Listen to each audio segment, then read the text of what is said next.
Ever wished your database could handle those really complex tasks, with a bit more grace?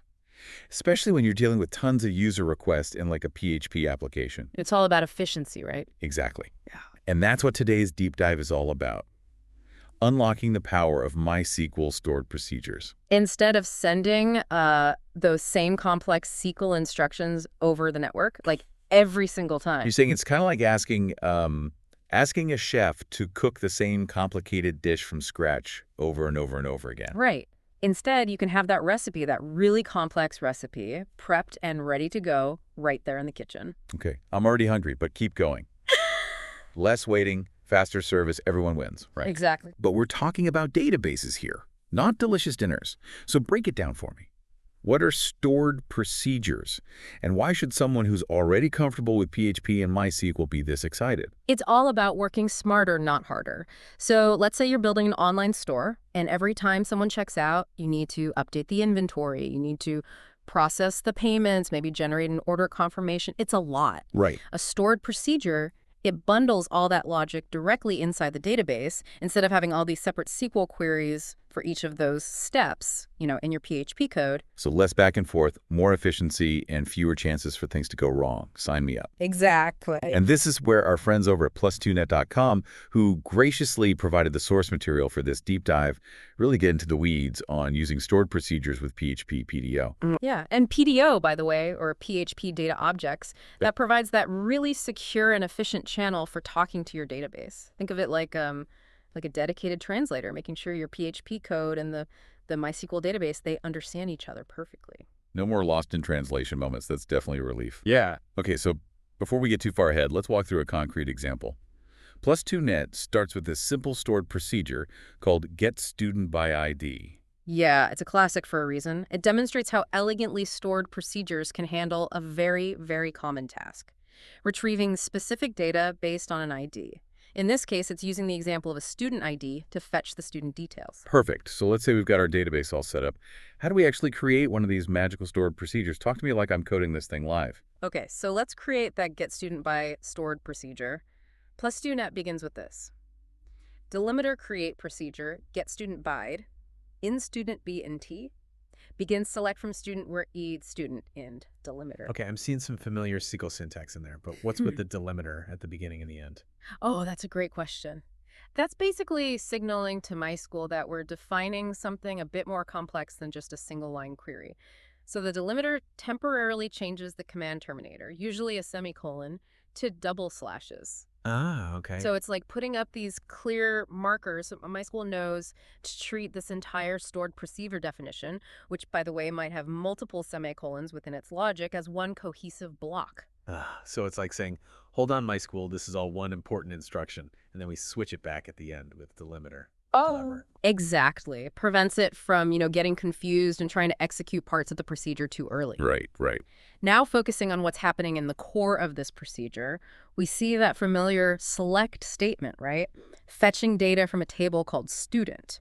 But the real magic is how it uses that input parameter, that student should, to pinpoint the exact row that we're interested in. Right.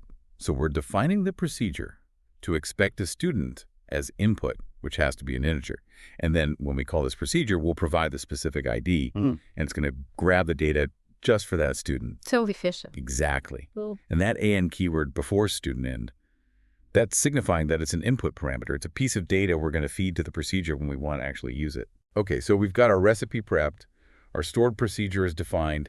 How do we actually use it from our PHP code? Let's fire up those stoves. All right, this is where PDO steps in, offering both efficiency and, crucially, security. Plus2net, they're adamant about using prepared statements, which is a concept, honestly, any developer working with databases these days needs to have mastered. And prepared statements are all about preventing those nasty SQL injection vulnerabilities, right? Oh, 100%. So important. Let's take a look at how Plus2net uses PDO to actually call this stored procedure. They use nonballer, new PDO, mysql.host, localhost, dbname test dbbay, userid, PDO build, empty-build db-build, print mineball, print prepare, print5, student plan.host, student rebuild.host, student tellbots result, Print Pella result, so first creating that PDO object. Then they're preparing the statement with that call get student ban. And then they use bind param to bind that .tep parameter to the actual student ID. Okay, so we're essentially saying, hey, database, remember that get student ban procedure? Yeah, run that for me using this specific ID. But the cool part is, with that bind param, we're not directly injecting the ID into that SQL code, right? Right. We're telling PDO, hey, handle this input safely. It's like having a security guard at the database entrance who meticulously checks every piece of data before allowing it in. That's incredibly reassuring. And speaking of reassurance, we've covered a lot of ground already. But before we jump into the different types of stored procedures, is there anything else crucial about this whole prepared statement concept our listeners should keep in mind? So these prepared statements are like having a bodyguard for our database. It's reassuring to know that level of protection is built right into PDO. It's non-negotiable, really. Security should always be top of mind. Now, you might be wondering, can stored procedures do more than just fetch data based on a single ID? And the answer is a resounding yes. Okay, you've piqued my curiosity. What other tricks do these stored procedures have up their sleeves? Think of it this way. Stored procedures, they can be as simple or as sophisticated as you need them to be. Plus, TUNet breaks down 3 main types. We've already encountered one with getStudentBID, those with input parameters. You feed them data. They use that data in their logic. Like providing the ingredients for a specific dish. Precisely. Then you have stored procedures with no parameters at all. They just perform the same action every time, like a preset button on your coffee machine. Okay. Plus, TUNet offers an example. Delimiter create procedure get all students, begin select from student, and delimiter.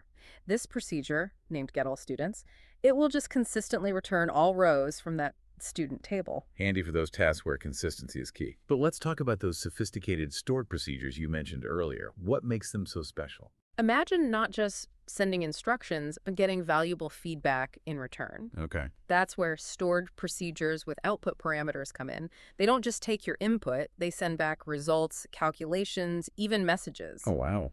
Take this example again from +2net. Delimiter create procedure, get student name. Out student name, varchar 100, begin select name into student name from student where it is student net. End delimiter son.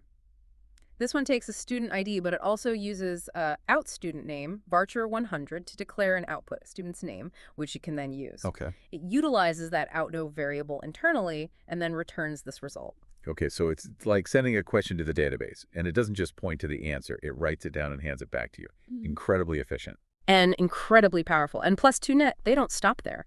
They delve into advanced techniques that, frankly, every developer should have in their toolkit.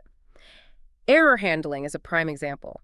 Imagine you're adding a new student to the database, but the grade they provide is invalid. Right. +2net demonstrates how to use Signal within a stored procedure to raise a custom error. So rather than blindly accepting incorrect data, the procedure acts like a vigilant guardian, ensuring database integrity.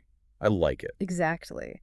Then there's conditional logic, making your stored procedures smarter by incorporating if and case statements. They offer an example where a procedure actually determines a student's letter grade based on their numerical marks.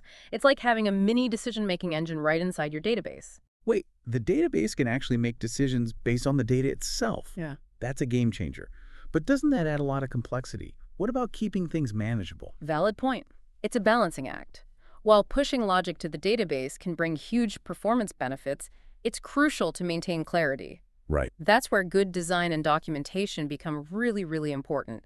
+2net emphasizes that a well-structured stored procedure, even with complex logic, is far superior to a jumbled mess of SQL queries scattered throughout your PHP code. So it's like choosing a well-organized cookbook over a drawer full of scribbled-on index cards.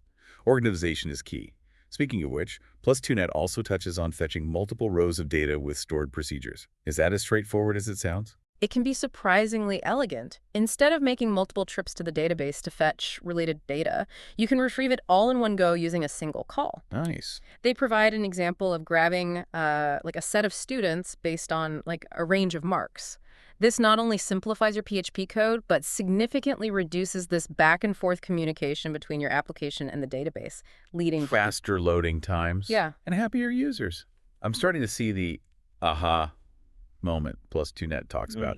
It's not just about cleaner code, it's about creating a smoother, faster, more enjoyable experience for everyone. Precisely. And that improved performance can be a game changer, especially for web applications that are handling a lot of user interactions, lots of database queries. Imagine you're running an e-commerce site with thousands of concurrent users. Every millisecond saved in database operations translates to a smoother, snappier experience for those customers. And likely, more sales.